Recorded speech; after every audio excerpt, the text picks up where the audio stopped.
Pour bien s'entendre, il faut bien s'écouter. Rendez-vous sur M, la petite radio du Grand Maghreb.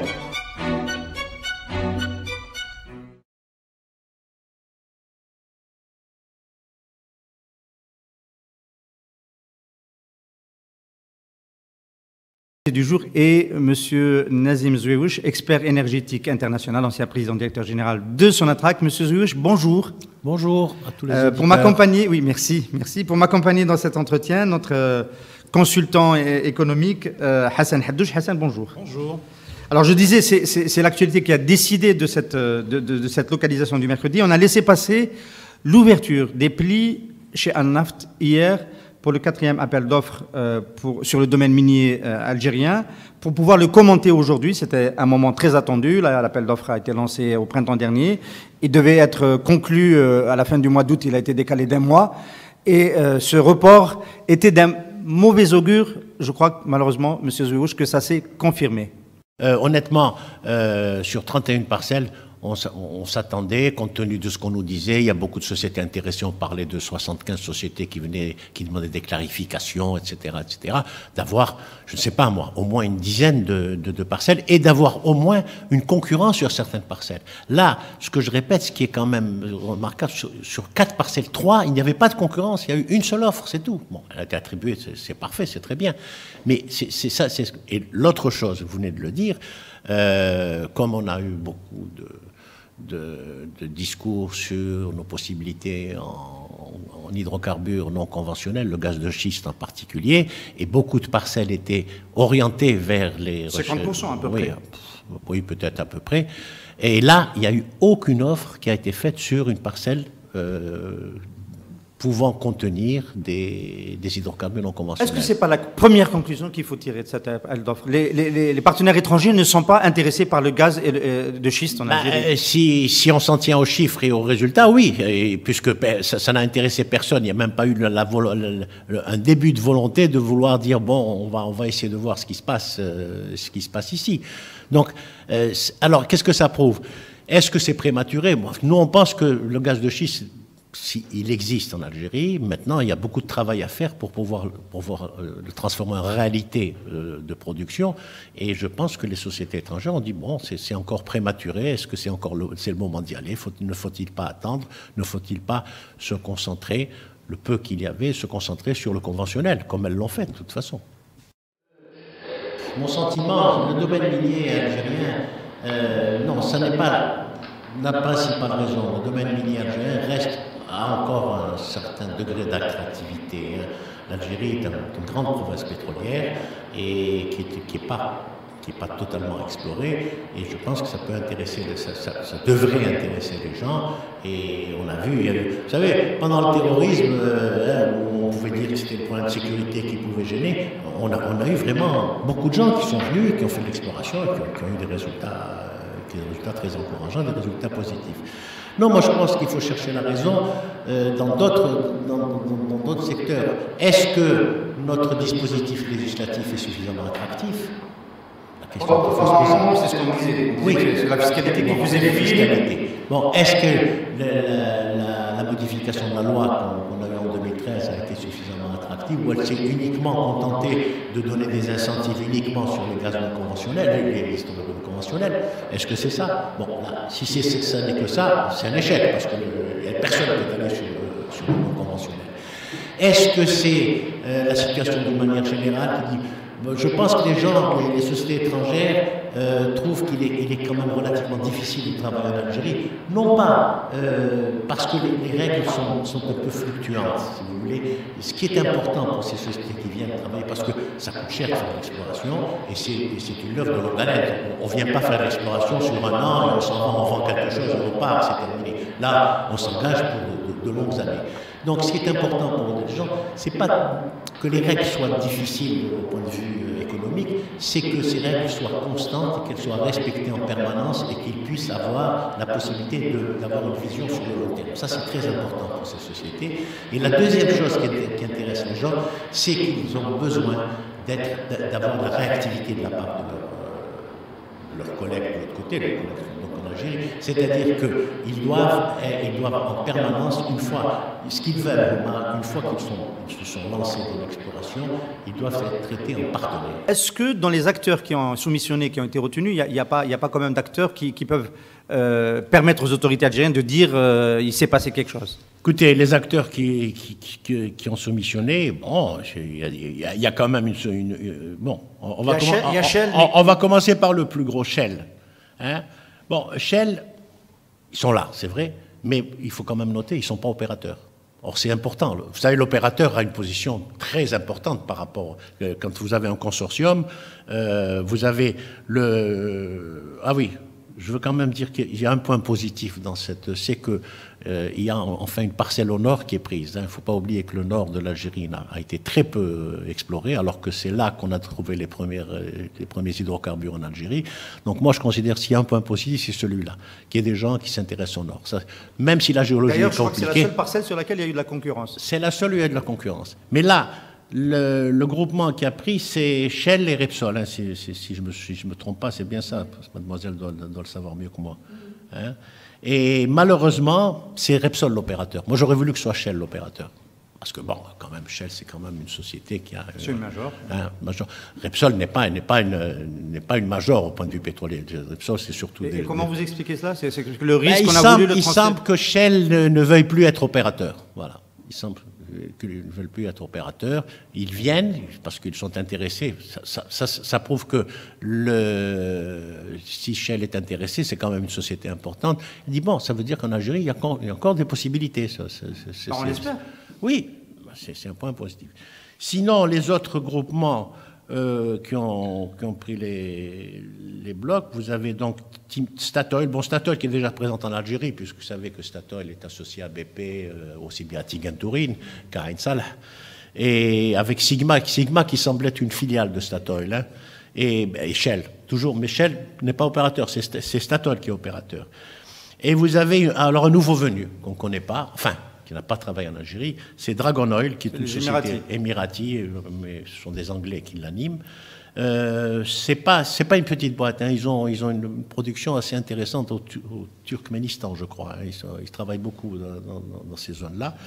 Bon, mais c'est quand même nouveau pour eux. L'Algérie, ils ne connaissent pas bien, donc ils ont besoin de faire une learning curve. Hein. Vous savez, quand on travaille dans un pays, on acquiert des automatismes intéressants pour le pays. Le reste, c'est des électriciens? Et le reste, c'est Enel. Bon, Enel, c'est un électricien. Hein. Alors, Enel sont intéressés par une chose. Ils souhaitent découvrir du gaz pour pouvoir... Ben oui, qu'est-ce qui les intéresse? C'est plus le gaz que le pétrole, en réalité, hein, Enel, parce que, bon, ce sont les grands producteurs électriques en Italie. L'Italie est proche, elle est reliée à l'Algérie par un gazoduc. Donc, ils espèrent avoir leur propre source de gaz pour ne plus être dépendants de l'ENI. Vous savez comment ça se passe chez eux, hein, c'est ça. Donc, l'Enel, c'est ça. Mais l'Enel n'est pas... On ne peut pas dire que ce soit un major pétrolier. Hein, c'est un major électrique, oui, c'est ça. Il faut remettre tout à plat, voir qu'est-ce qui n'a pas marché. Ils ont plus d'éléments que nous, parce qu'eux ont été quand même aux premières loges, qui ont discuté avec les gens. Savoir cette multitude de sociétés qu'on nous a annoncées, venant s'intéresser, demandant des clarifications, prendre langue avec eux, hein, il faut discuter avec eux et savoir il faut aller maintenant vers ces gens-là, leur dire qu'est-ce qui s'est passé, c'est important de savoir, c'est ça, c'est ce que j'appelle être réaliste et être réactif. Ces gens qui sont venus, qui ont demandé des enseignements, qui se sont déplacés en Algérie, qui ont pris les papiers, qui ont pris les éléments, qui ont pris les données, maintenant il faut reprendre contact. Bon, ça veut dire pourquoi vous n'avez pas soumissionné? Voilà. Qu'est-ce qui s'est passé? C'est pas une honte que de le faire. Hein. Ça va prendre du temps. Ça veut dire qu'il faut une révision générale de la démarche. Ça veut dire qu'il faut... voilà. On n'est pas prêt d'avoir un nouvel appel d'offres, j'ai l'impression. Ben, pour l'instant, je ne pense pas que ce soit utile de lancer un appel d'offres immédiatement. Hein. Bon, maintenant, il y a aussi d'autres possibilités. On peut aussi discuter avec ces gens-là, ceux qui sont venus, etc., et discuter avec eux et peut-être pouvoir faire des négociations avec eux en direct. Une autre question, qui est liée à ça. Vous connaissez bien, vous, le domaine minier algérien. Est-ce que vous pensez que les autorités algériennes ont gardé en réserve des périmètres qui seraient plus intéressants? Est-ce qu'ils auraient proposé des choses qui sont pas... Bon, d'abord, il y a tous les périmètres qui sont déjà attribués à Sonatrach. Ceux-là n'ont pas, ils ont été laissés à Sonatrach, hein, donc c'est Sonatrach qui doit travailler dessus. Bon, c'est vrai que Sonatrach, elle est chez elle, c'est tout à fait normal qu'elle ait les périmètres qui sont considérés a priori les plus juteux. Enfin, vous savez, c'est difficile de dire tel périmètre est a priori plus juteux qu'un autre périmètre. Hein. On n'a que des méthodes indirectes pour savoir s'il y a des hydrocarbures. Hein. On n'a pas la baguette magique pour dire ici on va trouver du pétrole, ici on va trouver... Il y a un certain nombre de travaux à faire, etc. Et puis...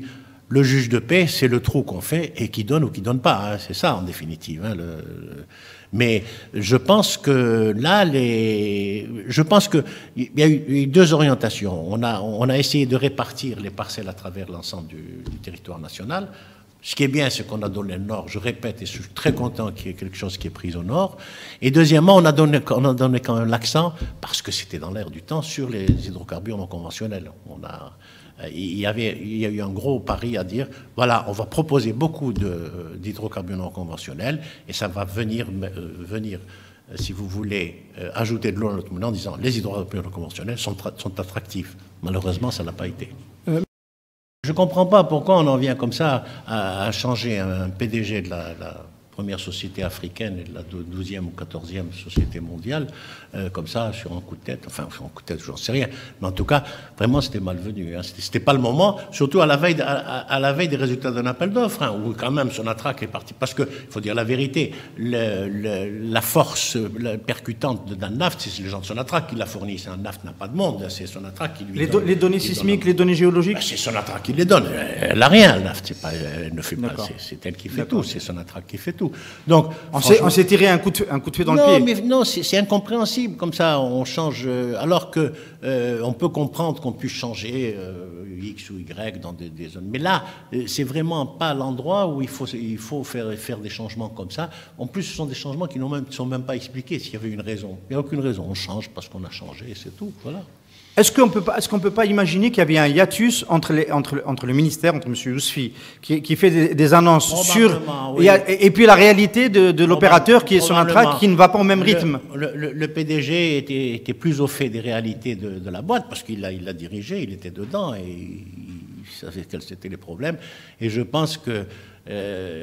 alors d'un côté, peut-être qu'on lui a pas donné assez de moyens pour pouvoir faire le travail qu'on lui demandait, et deuxièmement, peut-être que sur certaines choses, il disait est-ce que ce qu'on fait c'est bien, est-ce qu'il ne faut pas ceci, etc. Bon, je pense que c'est ça, il y a eu un hiatus entre eux, voilà. Notamment, par exemple, sur le non conventionnel. Enfin, on a des échos de Sonatrach où le staff de Sonatrach disait ça, c'est pas pour nous, c'est pas pour maintenant, quoi. Oui, c'est les gens étaient en mesure de mesurer le travail qu'il y avait à faire et s'apercevaient qu'on leur demandait vraiment une équation c'était une équation c'était 10 équations à 36 inconnus, ils n'avaient pas tous les moyens, etc. Et les gens se sont retrouvés à pouvoir, si vous voulez, à répondre à la sollicitation qu'on leur demandait. Mais du politique, on va le dire comme ça. Voilà, du politique, en se disant, même, est-ce qu'on pourrait y arriver? On ne va pas y arriver. Et à la fin, ça va être nous qui serons les responsables d'un échec, si échec il y a. Très bien de faire de l'exploration. Quand je dis qu'il faut faire de l'exploration, mais de l'exploration judicieuse, c'est-à-dire aller chercher dans des endroits où on a plus de chances d'avoir des résultats, je ne dis pas de l'assurance, plus de chances d'avoir des résultats positifs. Mais il faut aussi mettre l'accent sur une chose, sur les gisements existants. Les gisements existants doivent être traités avec beaucoup plus de sérieux parce que les gisements existants n'ont pas encore dit leur dernier mot. Hein. Je vous donne un exemple. Hein. Vous avez certains pays, il y a des sociétés qui sortent les statistiques mondiales de production de pays ou de sociétés. Et vous avez au 1er janvier, il y a des sociétés qui ont X réserves. Elles produisent pendant l'année et elles ne font aucune découverte, elles n'ont rien. Et au 1er janvier suivant, elles ont la même réserve. Ça veut dire qu'elles ont amélioré leur taux de récupération. Leur taux de récupération sur le gisement existant.